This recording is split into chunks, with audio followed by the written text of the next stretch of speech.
देशाची मध्यवर्ती बँक असलेल्या रिझर्व्ह बँकेनं अलीकडेच एक रिपोर्ट पब्लिश केला. एप्रिल महिन्याच्या 8 तारखेला हा रिपोर्ट जाहीर करण्यात आलाय. या रिपोर्टची विशेष गोष्ट म्हणजे यातल्या 2 पानांवर फक्त आणि फक्त सोन्याबद्दलच सांगण्यात आलंय. सोन्याचे भाव कसे वाढले, हे भाव वाढण्यामागची कारणं काय आहेत, आता सोन्याचे भाव का वाढत नाहीयेत, हे सगळं आरबीआयनं या रिपोर्टमध्ये सांगितलंय. ह्याच रिपोर्टमध्ये आरबीआयनं म्हटलंय की इथून पुढे सोन्याचे भाव वेगानं कोसळू शकतात. सोन्याचा रेट अशा लेवलला पोहोचलाय की तिथून तो जोरात खाली आपटू शकतो, असं आरबीआयचं म्हणणं आहे. महत्वाचं म्हणजे आरबीआयनं हा अंदाज हवेतच वर्तवलेला नाही. यासाठी रिझर्व्ह बँकेकडून मोठा रिसर्च करण्यात आलाय. रिसर्च नंतरच आरबीआयनं सोन्याबाबत हा दावा केलाय.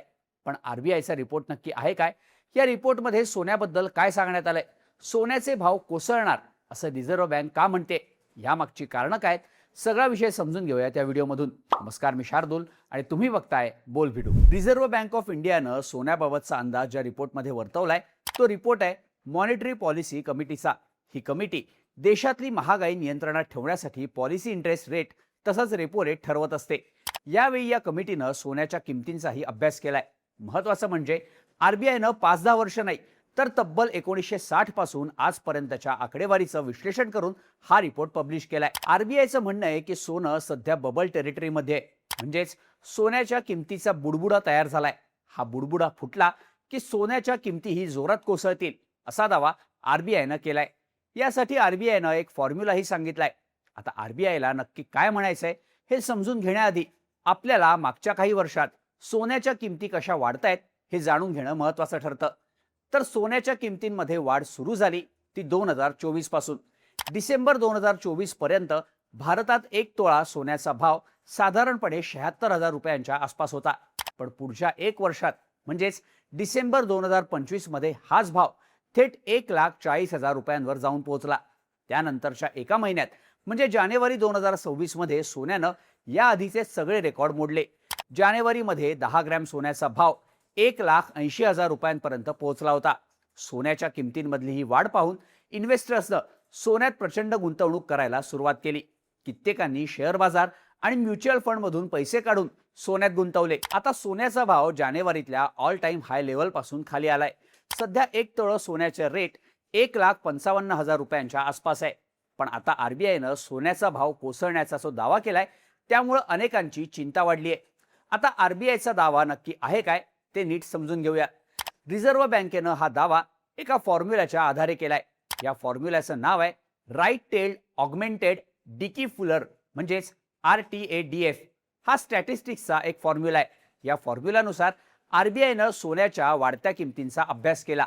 अभ्यास म्हणजे काय, तर सोन्याच्या किमती वाढल्यावर नक्की काय घडतं याचं अनालिसिस आरबीआयनं केलं. रिझर्व्ह बँकेनं 1960 पासून आजपर्यंतच्या सोन्याच्या दरांचं सखोल विश्लेषण केलंय. या अभ्यासानंतर आरबीआयच्या लक्षात आलं की 2023 पर्यंत सगळं काही ठीक सुरू होतं. सोन्याच्या किमतींचा ट्रेंड नॉर्मल होता. पण डिसेंबर 2023 पासून सोन्याच्या किमती अचानक वेगानं वाढायला सुरुवात झाली.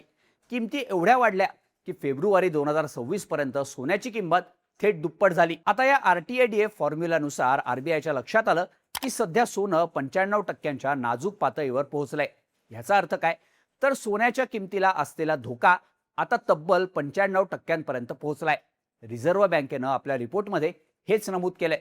रिझर्व्ह बँकेचं म्हणणं आहे की सध्या सोन्याच्या किमती या बबल टेरिटरीमध्ये पोहोचण्याची शक्यता आहे. याचा अर्थ सोन्याच्या सध्याच्या किमती हा मोठा बुडबुडा असल्याची शक्यता 95% एवढी आहे. हा बबल केव्हाही फुटू शकतो. एकदा का बबल फुटला की सोन्याचे दर जोरात खाली कोसळतील. रिझर्व्ह बँकेचं म्हणणं आहे की या फॉर्म्युल्याद्वारे त्यांना हे तर लक्षात आलंय की सोन्याच्या किमती बबल टेरिटरीमध्ये पोहोचल्या आहेत. मात्र हा बबल केव्हा फुटेल हे रिझर्व्ह बँकही सांगू शकत नाही. जेव्हापासून रिझर्व्ह बँकेचा हा रिपोर्ट समोर आलाय तेव्हापासून मार्केटमध्ये मोठी खळबळ उडाली आहे. अनेकांच्या मनात सोन्याच्या किमतींबाबत भीती निर्माण झाली आहे. आता सर्वात महत्त्वाचा प्रश्न येतो तो म्हणजे सोन्याच्या किमतींचा हा बबल फुटणार कसा. तर हा बबल तयार होण्यामागची कारणं अनेक आहेत. जसं की इराण अमेरिका यांच्यातलं युद्ध. या युद्धामुळं बाजारात अस्थिरतेचं वातावरण निर्माण झालं होतं. युद्धामुळं कच्च्या तेलाच्या किमती प्रचंड वाढल्या. शेअर मार्केटलाही मोठा हादरा बसला. यामुळे इन्व्हेस्टर्स शेअर मार्केटमधला पैसा काढून तो सोन्यात गुंतवत होते. पण आता इराण आणि अमेरिकेत शांततेसाठी चर्चा सुरू आहे. दोन देशांमध्ये सीजफायर झालं असून एकमेकांवरचे हल्ले थांबलेत, त्यामुळं बाजाराची घसरणही थांबली आहे.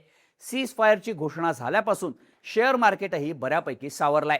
त्यानंतर आता इन्व्हेस्टर्सनं सोन्यात गुंतवलेला त्यांचा पैसा पुन्हा एकदा शेअर मार्केटमध्ये गुंतवायला सुरुवात केली आहे. रिपोर्ट्सनुसार मागच्या काही दिवसात इन्व्हेस्टर्सनं सर्वाधिक पैसा गोल्ड ETF मधून काढलाय. आता याचाच अर्थ इथून पुढे सोन्याच्या किमती वेगानं खाली येतील का? तर रिझर्व्ह बँकेच्या म्हणण्यानुसार किमतीचा बबल 95% तर बनलेला आहेच, पण तो फुटणार कधी हे रिझर्व्ह बँकेलाही माहीत नाही. वेगवेगळ्या रिपोर्ट्समध्ये म्हटलंय की इथून पुढे सोन्याच्या किमती मागच्या 2 वर्षात जेवढ्या वेगानं वाढल्या होत्या तेवढ्या वेगानं वाढणार नाहीत. सोन्याच्या किमती 5% वर खाली होऊ शकतात, पण त्या प्रचंड वेगानं वाढणार नाहीत. सोन्यानं मागच्या 2 वर्षात जेवढे रिटर्न्स दिले तेवढे रिटर्न्स आता मिळणार नाहीत, असं काही तज्ज्ञांचं म्हणणं आहे. मग सोन्याच्या किमती खाली येण्याची शक्यता किती आहे? तर यासाठी आणखी थोडी वाट पाहावी लागेल असं म्हटलं जात आहे. सोन्याच्या किमती खाली येतील, पण हे कधी होईल हे सध्या तरी सांगणं अवघड आहे. थोडक्यात काय, तर सोनं जोरात कोसळणार असं RBIचं म्हणणं आहे. सध्याच्या किमती बबल टेरिटरीमध्ये असल्याचा RBIचा दावा आहे, पण हे कधी होणार, किमती कधी खाली येणार, बबल नक्की कधी फुटणार हे नक्कीच सांगता येत नाही. तुम्हाला काय वाटतं? RBIच्या म्हणण्याप्रमाणे सध्याच्या सोन्याच्या किमती मोठा बबल आहे का, आणि या किमती आता खाली येतील की आणखी वर जातील? याबद्दलच्या तुमच्या प्रतिक्रिया आम्हाला कमेंट करून नक्की सांगा. आणि अशाच माहितीपूर्ण व्हिडिओजसाठी बोलबिडूच्या YouTube चॅनलला सबस्क्राईब करायला विसरू नका.